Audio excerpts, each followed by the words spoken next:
Je m'appelle Sandrine, je suis auxiliaire de vie depuis presque 6 ans. Je suis une bénéficiaire, j'interviens pour le matin, l'aide au lever, lui faire des soins. Je prépare les repas. Après, c'est aller en course. Il y a tout ce qui est linge aussi.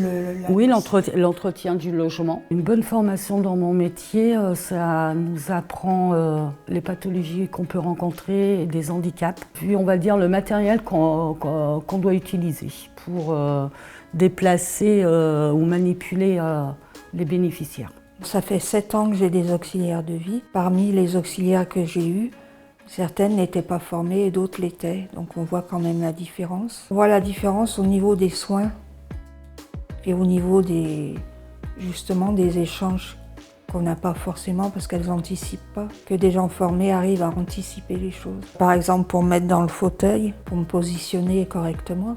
C'est important. La place de l'humain est très importante. C'est ça qui ressort le plus à 100%. Parce que les bénéficiaires demandent beaucoup d'humanité. Donc, ouais, je dirais que c'est la première demande. C'est la première demande.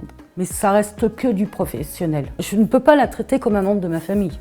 Voilà, il faut vraiment aussi qu'il y ait des limites. Il y a un risque de dépasser son rôle. Par exemple, donner des ordres aux bénéficiaires, qu'ils soient en fauteuil ou pas en fauteuil, ça reste notre bénéficiaire, donc une personne humaine qu'il faut écouter et respecter.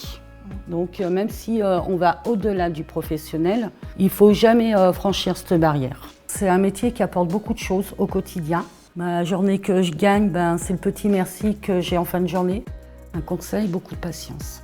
Parce qu'il n'y a pas que le bénéficiaire. Voilà, il y a aussi l'entourage. Et des fois, c'est peut-être l'entourage qui nous pose problème. Donc, être très patient.